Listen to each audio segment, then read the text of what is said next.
बोल गौरी शंकर भगवान की जय। करक चतुर्थी करवा चौथ व्रत कथा।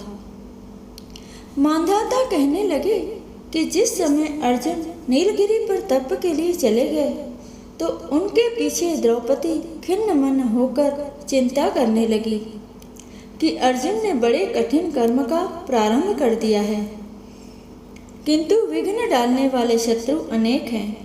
इस प्रकार चिंता करके श्री कृष्ण जी से सब विघ्नों के नाश करने का उपाय पूछने लगी। द्रौपदी ने कहा कि हे सर्व जगत के नाथ, आप मुझे कोई ऐसा व्रत बताने की कृपा करें जिसके करने से सभी विघ्न नाश हो जाएं। श्री कृष्ण जी ने कहा कि हे महाभागे, श्री पार्वती जी ने भगवान शंकर जी से यही प्रश्न किया था। तब श्री शंकर जी ने पार्वती जी से जो कहा था, हे वराराहे, वही करक चतुर्थी नाम का व्रत मैं तुमसे कहता हूँ, तुम ध्यान पूर्वक सुनो, जो सब प्रकार के विघ्नों का नाश करने वाला है। श्री पार्वती जी ने कहा कि भगवान, वह करक चतुर्थी का व्रत किस प्रकार का है तथा उसका विधान क्या है, और पहले भी उस व्रत को किसी ने किया है? शंकर जी बोले कि पार्वती जी, अनेक प्रकार के रत्नों से शोभायमान, चांदी और सोने के भवनों से भरे विद्वान पुरुषों से सुसेवित, लोगों को वश में करने वाली दिव्य स्त्रियों से शोभायमान, जहाँ पर सदैव ही वेद ध्वनि होती है, ऐसे स्वर्ग से भी मनोहर परम रमणीक शुक्रप्रस्थपुर दिल्ली शहर में एक वेद शर्मा नामक ज्ञानी ब्राह्मण रहता था। उसकी पत्नी का नाम लीलावती था। उसके महापराक्रमी 7 पुत्र और संपूर्ण लक्षणों से युक्त वीरवती नाम की एक कन्या उत्पन्न हुई। उसकी आंख नील कमल के समान और मुख चंद्रमा के समान था। उसके विवाह के योग्य समय आ जाने पर वेद शर्मा ने एक वेद शास्त्र के ज्ञाता विद्वान ब्राह्मण को विवाह विधि से उसे प्रदान कर दिया। इसके पश्चात वीरवती ने अपने भाइयों की स्त्री भौजाइयों समेत गौरी का व्रत किया। फिर कार्तिक कृष्ण चतुर्थी के दिन व्रतोपवास कर सायंकाल में स्नान कर सबने भक्ति भाव से वट वृक्ष का चित्र बनाकर उसके नीचे शंकर जी, गणेश जी और स्वामी कार्तिकेय के साथ पार्वती जी का चित्र बनाया और ओम नमः शिवाय इस मंत्र से गंध, पुष्प और अक्षतादि से गौरी का पूजन किया। फिर शिवजी, गणेश जी तथा षडानन का अलग अलग पूजन करती हुई पकवान, अक्षत तथा दीपक से युक्त 10 करवा और गेहूं के पिशान और गुण के बने हुए पकवान तथा और भी अनेक प्रकार के फलादि भोज्य पदार्थों को अर्पण करके अर्घ्य देने के लिए चंद्रोदय की प्रतीक्षा करने लगी। इसी बीच में वह वीरवती बाला भूख प्यास की पीड़ा से मूर्छित होकर पृथ्वी पर गिर पड़ी। तब उसके सब भाई बांधव रुदन करने लगे।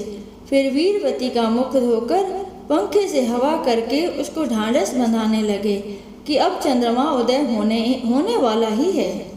उसका भाई चिंतायुक्त होकर एक महान वट वृक्ष पर चढ़ गया। बहन के प्रेम से दुखी उसके भाई ने जलती हुई लुकारी लेकर चंद्रमा के उदय होने का बहाना कर दिखाया।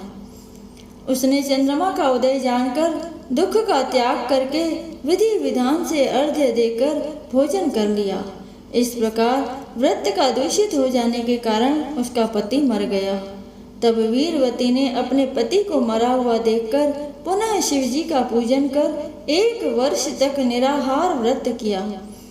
वर्ष के समाप्त होने पर करक चतुर्थी का व्रत उसकी भौजाइयों ने किया। वीरवती ने भी पूर्वोक्त विधान से व्रत किया। जब उस दिन देव कन्याओं के साथ इंद्राणी वहां करक चतुर्थी का व्रत करने के लिए स्वयं स्वर्ग से आई और वह वीरवती के पास चली गई, तब वीरवती ने इंद्राणी से सब बातें पूछी। तब वीरवती ने कहा कि जब मैं करक चतुर्थी का व्रत करके अपने पति के घर आई तो मेरा पति मृत्यु को प्राप्त हो गया। मैं नहीं जानती किस पाप के कर्म से मुझको यह फल मिला। हे मातेश्वरी, हमारे भाग्य से आप यहाँ आ गई हैं, सो मेरे पति को जीवित करके मुझ पर कृपा करें। इंद्राणी ने कहा कि शुभे, गत वर्ष जो तुमने अपने पति के घर में करक चतुर्थी का व्रत किया था, तो बिना चंद्रमा के उदय होते ही तुमने अर्घ्य दे दिया। इसी से व्रत दूषित हो गया और तुम्हारा पति मृत्यु को प्राप्त हो गया। अब तुम यत्न के साथ इस करक चतुर्थी का व्रत करो। तत्पश्चात इस व्रत के प्रभाव से मैं तुम्हारे पति को जीवित कर दूंगी। श्री कृष्ण कहने लगे कि हे द्रौपदी, इंद्राणी के वचन सुनकर वीरवती ने विधान पूर्वक व्रत किया।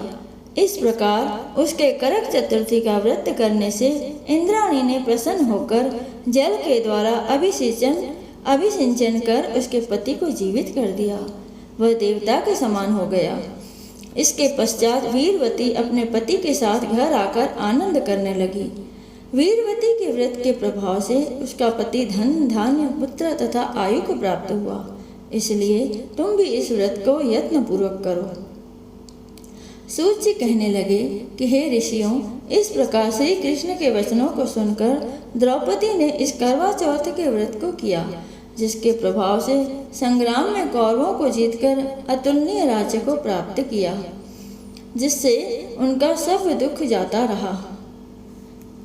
बोलो गौरी शंकर भगवान की जय।